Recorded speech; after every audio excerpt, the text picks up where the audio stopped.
I'm going to tell you something public about myself, and then I'll tell you something secret about myself that will segue us into our presentation. So publicly, I am part of a firm called HR Transformations. There's myself and a business partner, and we have about 11 consultants and 2 support people right now.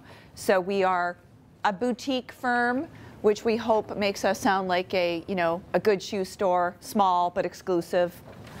And we operate in, I would say, Southern Ontario, a couple of international locations, but mostly there's enough work for us here.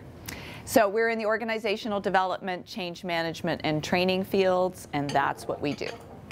Now, the less publicly available thing to know about me is that I am a closet reality television junkie. And therefore, that is going to lead us into my presentation. Starts with everything I learned about talent development I learned from Dancing with the Stars. So, nurture and identify talent early. Don't wait until they are the most senior people that you have. Do set high standards for performance. So what is it you're looking for? If you don't get what you want, then there's a weed and feed. I don't mean that you fire everybody that you don't get what you want, but you don't necessarily focus your talent development efforts on all of them then. Practice, practice, practice. So lots of different activities to develop what you need. Instead of development being an event, it really is a process. Be willing to be surprised by talent from unexpected quarters. Kirstie Alley, 60 years old, overweight. She is still in the running, I think in the top 5 now in the All-Stars, Dancing with the Stars. Who would have thought? Enormously popular, great performer. So she actually relies on her strengths. Talk about working on the strengths that Carolyn was talking about earlier. She knows she can't compete with the other 2 Olympic athletes that she's against. That's not going to happen. However, she's got all of this great personality. She's willing to, well, do all kinds of fun things, and that's worked for her. Try many things. So training, coaching, and mentoring. One of the things we'll talk about as a theme is the over-reliance on training for talent development mechanisms, and that comes in, I think, right away. Great dancers are developed, not born. One of the things that you'll often hear, less so I think in the last couple of years, is the leadership innate or developed? I have never looked at a newborn child and said, look, he's a born leader. Never. It's all developed. It's all developed. No, he's a born genius, but not a born leader. Intelligence I'll go for, not so much leadership. And create an all-stars team. So we are going to talk about the use of high potential development as part of a development strategy if it's something that's critical in your organization. So, what are we going to talk about? In order to create a talent development strategy, you really have to decide what are the different, who are the different audiences for talent development that you're looking at within an individual organization instead of a one-size-fits-all. There may be some things that fit all, but even that is not a one-size-fits-all. We'll talk about that. So what are the needs for these audiences? And then we'll look at some of the how-tos, processes, and mechanisms for getting started. I would say the essence of a strategy is to know where you're going. And I've always loved the Alice in Wonderland talks to the Cheshire Cat. Would you tell me, please, which way I ought to go from here, asked Alice. That depends a good deal on where you want to get to, said the cat. I don't much care, said Alice. Then it doesn't matter where you go, said the cat. And I know everyone knows this. And everyone, of course, says they believe it. And then I hear that 78% of people are choosing their talent development strategy based on their requests from their employees. That's, I would say, an input, but it is not deciding where you want to go. These are the five, and you could say there's probably a couple of other ones, but the 5 different places that you would want to look at where you're going. So, first of all, are you trying to enrich your employee experience? So sometimes a development plan is very much focused on, we are looking for employee engagement out of this. It could be to decrease turnover. It could be so that you have, just more engaged employees for whatever reason that you want. There's nothing wrong with that. It just is a different talent development strategy, and you'd want to be clear about that. Second, you might be trying to level up skills so that you can increase performance. And that, of course, usually ties directly to results. You may be getting great results and have less than great performance in your organization. Not usually, though. There is typically a straight line between those two. So you may be looking for what is the way that we can level up our skills, get better performance, increase our results. Clearly a very strategic place that you want to look. You might actually have more of a focus. You want stronger performance in specific functions or teams. So you say, you know what, if we had more in this team, we know that we could level up our performance as an organization. Or you could be looking, it's a business continuity strategy is what I call it. You could be looking for the right talent in place for the right skills for your future organizational needs. Or you could be trying to mitigate the risk of business continuity. So what happens if our key intellectual property walks out the door tomorrow? And that is, again, a different kind of strategy. So what that would lead you to is, these are the different kind of plans that each one of these needs would lead you to. So if you were looking for employee experience or engagement, then you're looking for an organizational development plan or an engagement plan. We're not going to talk, for the purposes of today, I'm not going to be talking about an engagement plan because obviously that encompasses many things other than development. So I would say that development might be one part of an engagement plan, but I just didn't want to ignore it as being gee, I want to engage my employees, I should just have a development plan.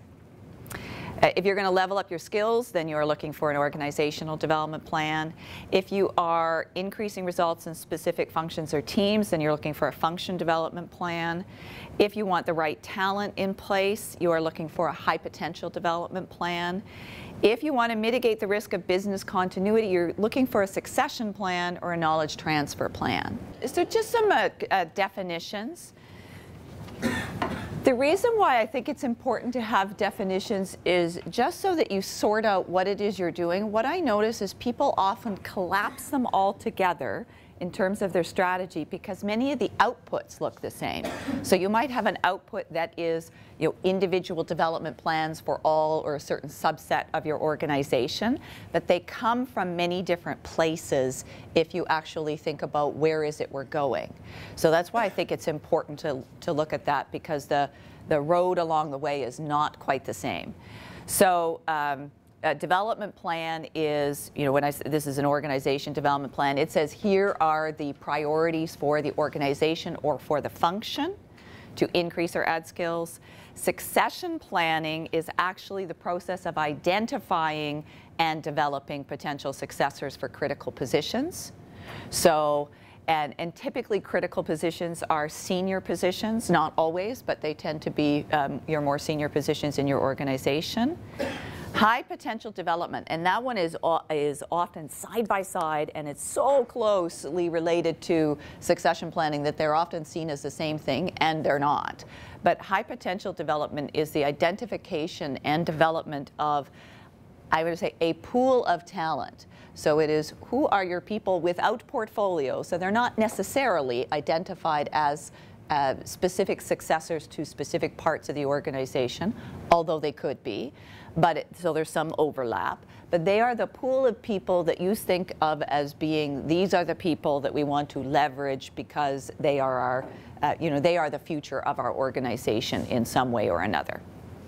And then knowledge transfer, often also confused with, I would say, succession planning, is knowledge transfer is the identification of critical individual contributors with unique skills that aren't easily duplicated, and the creation of knowledge transfer plans for those people.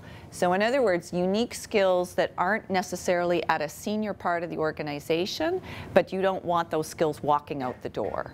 So you might have somebody, for instance, who's in a regulatory role. And by the way, with unique skills comes unique knowledge and unique relationships. So you can't easily replace that skill set, in other words, from the market. That's when you would want to look at knowledge transfer planning.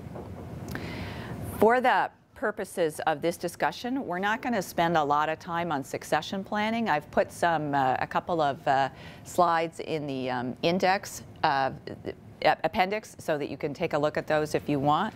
Mostly what we're going to look at is development planning and high potential development with a snick of time on knowledge transfer. All right, so let's test you out here. Your agency just made a strategic move into the financial services sector. So which one of the 4 plans would you be looking at strategically? Development plan, succession plan, high potential development, or knowledge transfer?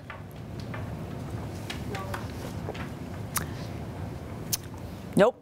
Why would you look at that? What were you thinking there? Specialized. Oh, got it, because you were thinking about keeping, yep. So there might be some knowledge transfer elements on it. Yeah, I take it back, yep. I could do it, yeah. Yeah, I would go development plan. So you actually probably want to look at, from a strategic perspective, what is it that I need to develop so that I can move into this sector successfully as an organization. That's what I'd really be looking at. How can I make an immediate move? Because knowledge transfer would assume you had a lot of specialized skills. So later I'm going to say you're going to need a knowledge development plan, a knowledge transfer plan when you have that. Okay, scenario number 2. The new business pitch team seems to increasingly disrupt key line managers' day-to-day effectiveness by indiscriminately grabbing people to help in the final stage preparations of the pitch. Never happen, eh? Yeah. So what kind of plan would you have there? Knowledge transfer. You might do knowledge transfer, yes, on pitch, basically pitch skills. Or you might have a different functional plan. Not, depending again on your organization. But I think that, or you might even say, you know what, this is going to be an organization-wide development plan. We're going to give everybody those pitch skills since they all get dragged into it at some point or another. You may say it's so critical in our organization. And realistically, I don't know anybody who doesn't do all of their pitches at the very last minute in any industry. In fact, it's not just yours. Everybody does them at 3 o'clock in the morning. So you might as well train everybody to be able to throw themselves in instead of putting in more bodies. The culture in your organization is often go-to. There are a number of people that everyone depends on for their expertise and knowledge, and they're stretched beyond effectiveness. So where would you go with that? That is a knowledge transfer plan. So in other words, those go-to people have somehow, likely not even their own fault, but they have siloed knowledge or skills that now needs to be dissipated and distributed across the organization. Your company employ many young people, ambitious and marketable. Turnover in the company is high. Where would you go with that? That's interesting. So, okay, so you went with succession planning, but I would go high potential development on that one. Absolutely. I want to give them a reason to live. I want them something to hope for. Yeah, for sure. The leadership team in your company has one SVP close to retirement and a significant gap in operational expertise at the VP level, with a mat leave on the books for one VP and 2 others just starting to emerge with leadership potential. What would you do on that one? That one would be succession planning for sure. And you might also combine it with high potential development. So I'm just going to go into then, so this is take a brief look at development planning for a function or an organization. So although you can't tell from this, I always say there's a top-down approach and there's a bottom-up approach. So the top-down approach is you actually look at the strategy and design your plan based on the strategy. And I have a firm belief that you wouldn't have to know anything about the people in the organization in order to design this plan. It'd be better if you also knew something. But if you started with a clean sheet of, say, if I were just looking at a strategy, and I do this exercise sometimes, so I'm just looking at the strategy, can I design a development plan for those people? And then map it on to what's actually going on. And in fact, I've had to do this in organizations where they did not have an articulated strategy. There's even more fun. So then I had to say, okay, so here's what I think your strategy is. So first, confirm, is this your strategy? Great. Based on what I think your strategy is, here's what the development plan would be. So to go from there. So it's completely possible even if you don't have a strategy. The other, employee wants and desires, and I count managers' wants and desires for their employees as a subset of that. And skill gaps are the bottom up. And there's nothing wrong with doing a hybrid approach either. I've seen that, and often you actually find some nice areas of overlap that really tell you hit a sweet spot, and for sure you'd want to address those areas. Skill gaps can be gained from doing audits of performance reviews. I think that's one of the best places to get that. I always find it interesting that we wait until an employee, 5 employees come talk to us about one thing, and we say, okay, we'll deliver training. You could do all you're really hearing from is those employees who are willing to express their development needs, whereas you could actually, doing that skills audit from performance reviews is the fastest and broadest way, I think, of getting it. And then surveys, even just a little monkey survey that you design and deliver yourself can get you a fair bit of information about what employee needs and wants are for skill learning. I never ask employees what they want in terms of training, by the way. I ask them about their skill gaps or their, what they want to leverage. I want to go for skills rather than training. But then somehow, either using one or several of these methods, you come up with an organization function development plan. And I give an example here. For instance, we said we were going to, the organization's strategic objective is to leverage new business from current accounts measured by a 20% increase in revenue from current accounts. So if that's what's on the organization's strategy, and then you decide, all right, so my development planning objective is to increase current account mining skills in the account management function. So it becomes a functional development plan. Doesn't necessarily have to be, that's just where this one went.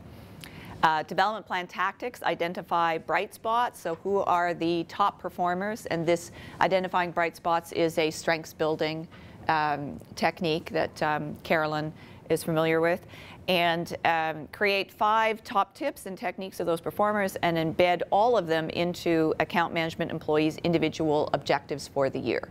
So I also want to see development planning go right into objectives. Ask Joan Go-Getter to create a seminar on account mining for all account employees. Create mentoring relationships, non-reporting relationships between top 3 account directors and all account managers. Create best practices sharing group, a monthly conference call for all account employees to share scorecards, specific successes, and best practices that led to those successes. And then this is a sample strategy from employee desires and identified skill gaps. So here's your input. Employees regularly request training on negotiations, presentations, and leadership skills. Managers regularly request training on assertiveness, confidence, and presentation skills for their employees. So you start to see a bit of a story there. They also request coaching and leadership skills training for themselves. An audit of performance reviews reveals the greatest skill gaps for managers in feedback and coaching skills. So development planning objectives, engage employees by increasing focused development opportunities measured by a 5% decrease in turnover. So I always want to put it somewhere, something tangible, make it crunchier. Develop manager skills in gaining results through employees measured by the employee survey. So the tactics are, all right, we will design and deliver training for employees on assertiveness skills. We'll outsource, so notice we don't say everything that is on the employee list or even on the manager list is going to get on here. So you're being somewhat focused. Outsource training for employees on presentation skills, outsource training for managers on coaching skills, develop facilitated peer network for managers on leadership and management skills, start up management book club. So that would be, again, a series of tactics you could put there. So that is a sample. Alrighty, so 2 dimensions of assessment typically in high potential identification. And the first one tends to be the easiest, not always, but the first one does tend to be the easiest, performance. Now, I say that, and I'm working with an organization right now where it is turning out to be a real issue because each of the functions have a different way of evaluating performance. And one of the things they found is so the leadership team cannot align on who they consider to be high performers. In fact, what's really happening is at least on, I would say, half of the leadership team's list of high performers is on the other leadership team's list of people who should be let go from the organization. So that's been interesting. But that is how different the evaluation of what performance is. So if you have a performance management system that's already solidly in place and has fairly well calibrated metrics or definitions of performance, that's useful. Most of the time, it is the easier piece to do. And I'll say, not always. Yeah. The potential, so this is an assessment of an employee's ability to work in a future role. And I have looked at, I think, every definition of potential that's out there. And I can tell you several awkward things about them all. So one is, nobody has a crystal ball about somebody's potential. And it is actually not possible to define potential objectively. You make as best a chance as you can, you take your best shot at it, but in fact, someone's potential, they may have potential by every indicator we can come up with, and I will share with you some indicators that I think are better than others, and yet their potential doesn't realize itself. That can happen. So you really are taking a bit of a crystal ball, and it's more which crystal ball are you going to choose to look into. I always say that's really your choice here. Having said that, so yes, so some of the myths, of course, are performance equals potential. I worked with an and this happens in many organizations, is my high performers must be my high potential people. And in fact, your high performers can still clearly be identified as not having potential. They could be high performers who are only good in one area. That area, they could not actually lift up to another one. And typically, it's an area of technical or functional expertise, but they don't have leadership skills, for instance. So they're not even promotable, let alone have high potential. That it's objective, and I love this one, you'll know it when you see it. People tell me all the time, well, you know, CEOs, it's a fit thing. Yeah. It's a fit thing. Well, what is that fit thing? What does that look like? Is it all male? Just tell me, right off the bat. Yeah.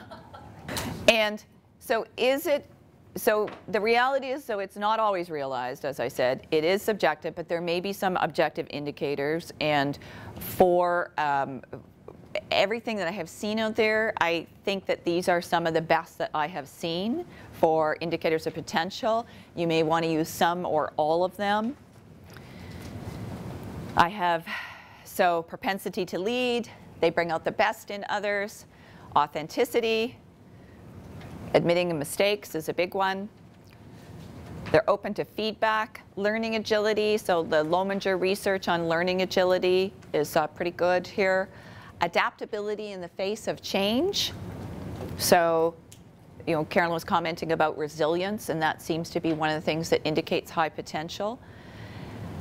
Navigates ambiguity. Conceptual thinking, so there is, a small piece of IQ in here. Cultural fit with an organization is when I say cultural fit. Passion for results. I've also seen organizations who identified, for instance, they had large, complex organizations, so they said the ability to navigate the matrix or navigate the organization was one that they put on here. Some of these are often also, competencies or success factors that you have in your performance review system. But if they are all the same, then you're not identifying potential. You are just saying, you know what? And again, at least if you were clear about it, I think that's fine. If you said, look, our high performers are our high potential people, end of discussion. Okay, great. But it means all high performers are then identified as high potential. You have to live with that. Some of you have seen the infamous 9-box grid. Sometimes it ends up being a 4-box grid. I've never seen it that many boxes, but any more than 9. But basically, it's a way to, pop people into performance on the y-axis and potential on the x-axis, and you have people show up. It is really a great alignment tool more than anything else. So when you're working with, if you end up having to facilitate and calibrate these discussions with leadership to be able to put everybody that they identified, I have seen major relocation all over the map after those kinds of conversations, which tells me that, okay, our criteria are not defined well enough at a leadership team, and we need to actually go back a step and work on criteria and align around those. But generally, this is where you end up. And then typically high potential, and again, you have to decide how you want to, but typically they are defined somewhere over here, these 3 boxes. So this is a for sure box. And I've worked with some organizations, they said, sorry, unless they're in there, they're not high potential. That is typically with an organization that has a lot of people and they have high standards. Mostly, though, we're working, these 3. Sometimes I've even seen this one go in there. I don't like to see that one get in there, but those become high potential. But unless they get up there. And I've seen organizations who said, yep, we're even going to take it down to here. We're going to have different plans even down for, people on that. Okay. I'll move it any way you want. And then so the end point is that you create development plans. So obviously you're identifying strengths, opportunities for development, and then the way you would any development plan. I don't think they look that much different from a formatting perspective. The plans itself, though, I always say, I like to see that a development plan for a high potential individual doesn't look exactly the same as their non-high potential, cubicle mate. If they look the same, then we're not doing high potential development. The biggest question you run up against is, do we tell them or not? That is in every organization, and I don't have an easy answer for you on this. I will be truthful about that. I have seen it go badly both ways. I've seen it go well both ways. So here I'll just give you the pitfalls and just say, here there be dragons. So watch out, make sure you got your sword on very closely. So if you decide you're going to tell people that they are high potential candidates, now you have to assume that you've told the rest of the organization. You absolutely have to assume. Now the rest of the organization knows there's something called high potential candidates. And the rest of the organization will be knocking at your door or someone's door and say, why aren't I that person? So there has to be scripts for management and leadership so that they can actually have both those conversations. You're a high potential candidate, you're not. Not that they go out and directly tell people you're not, but they're going to end up having that conversation. The second thing that happens is, year 2, your high potential people, some of them fall off the list. They were high potential, and now they're not anymore. Yeah, oh yeah, that is doubly a fun conversation. So again, that they have to be armed with scripts to manage and deal with that. Most of the time when I have seen that happen, if it happens a lot, it's again because a lack of strong criteria and calibration. If people are coming on and off the list like this, it's probably something like, what have you done for me lately? And if you did something great, oh, you're high potential. If you didn't, oh, you're not. And that really speaks to, that's leadership. That has to come back to leadership, but that has to be, facilitated, obviously, by you. So I would say that those are the pitfalls of telling them, the pitfalls of not telling them. So, and that, strength is you avoid all of that kind of stuff. Pitfalls of not telling them. Now you actually don't have them, it doesn't act as a turnover device for you. You haven't actually been able to reward them as a high potential really overtly and have them step into that, oh, okay, now I can think about this organization differently, my career differently, I can step into my development plan differently. You have to pick your poison on those two, I'd say. And then here's a sample individual development, and you'll notice, by the way, we popped in a little bit of a retention plan here. So this is, the kind of thing you use when you've got high potential development, succession planning, or all in one, or you just want to make sure that your high potential candidates don't walk out the door. You are spending all this additional effort on high potential candidates, you're going to get real interested in their turnover results. And you may track it differently than you track the turnover for the rest of the organization. I worked with one organization where we had regretted and non-regretted turnover, and we had highly regretted turnover, and that was for high potential. Yeah, and it was a real, you know, black eye if you were a senior leader and you had highly regretted turnover. Knowledge transfer planning. So the difference, as I said, is these are people who are, they're not necessarily senior, they are in specialized roles, or they're not even in a specialized role. That's that go-to example we talked about earlier. And yet, they seem to have knowledge and skills that are unique in the organization. So everybody has people like this. You know, as I said, it could be your regulatory person has unique relationships with a regulatory agency and nobody else does. And if she left, you'd be euchred, as we say in Canada. Or it could be that you have somebody who is in payroll. You know what? Payroll is a specialized role. Now, you can get it on the market. So that's why I say payroll does not then make it onto your list, because you can buy it on the market. However, if you have anybody who has proprietary knowledge of a system, we work with an organization that has a proprietary system, and there's one person in the entire company who knows that system inside and out.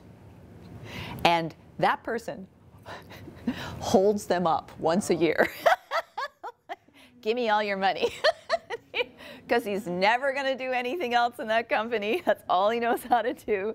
And they keep talking about someday they're going to train other people, and it's like, knock yourself out. 6,000 people, and he's the only one. Love that. So, and it could be you have people who are really amazing at things like developing RFP responses or pitches or something like that, that you need to just distribute their knowledge across the organization. That's when you do knowledge transfer planning. And this is when you identify who's got it and who needs it. And I always hope that it's not just a one-to-one relationship, because now you've got two people who've got it instead of one. Isn't that much greater? And I'd love to see 5. This is always complex. It is more complex than development planning for individuals, because you are trying to take knowledge that's in the head of one person, knowledge and skills, and distribute it in at least a broader group of people, even if it's 5. That is tougher than, oh, there's this stuff called account management planning, and we can get outside expertise on that. We've got some inside expertise, as opposed to, you know, this guy with this system. You really need to do a Vulcan mind meld with him and a bunch of other people in the organization. That is a tougher thing to do, because their Vulcan mind meld doesn't really exist. So I'm going to move that on. Yeah. So a sample knowledge transfer plan would look like this. I'm not going to spend a lot of time there. This is, by the way, you know, one of the reasons why I think as I said earlier, all these things sometimes get mushed together, because a development plan is almost always the output of all of these processes. So this is what it looks like if, by the way, you have a process or a strategy with multiple objectives. So just to help you sort yourself up on this, this is where it looks like, and then where it all comes together is at the end of creating plans, except for the succession plan. Okay. How can you influence decision makers? Because this always seems to be a critical piece. So how can you influence decision makers to have you design an organization plan or a high potential plan? And these are some of the ways that I've seen be successful. And I'll probably ask you a few other ones. So the research or best practices. I love numbers, especially if you are working with a numbers-oriented person. I think numbers are HR's #1 weapon. Because I always say, if it comes down to their judgment versus your judgment, yours will always lose. Especially, you know, even if you analyze turnover and say, here are the reasons for the turnover, and they relate it all to your development plan, then embed those numbers into your rationale. If they don't relate, throw them out. Keep presenting possible samples and approaches to the work. So people need to, I find leadership needs to see something, you know, crunchy, as opposed to, you know, here are the principles or the objectives. They need to see this is what it would look like, so they can see, oh, okay, I could do that. You could actually create the strategy and say, you know, based on our organization strategy, here's what I think it is, put it in front of them. I'd rather have them arguing about what's in the strategy as opposed to whether or not to develop one. It gets them right down where you need them. Pilot. one part of the organization. Say, okay, we're going to do high potential development in just this one function with a leader who's a really willing volunteer and supporter, and then profile the results that they get, especially if you can profile business results. And present the results of internal research, so requests for training by category, audits, a performance review, mini surveys of managers, anything you can do, and of course tie it to the business, tie to the business results. So I was just going to say, finish us off, is write down 1 to 3 actions that you plan to do in the area of development planning. Tell them a trainer by heart. I know you have to write it down, and then you have to say it in order to increase that, what is it, 70% a likelihood that you will actually do it.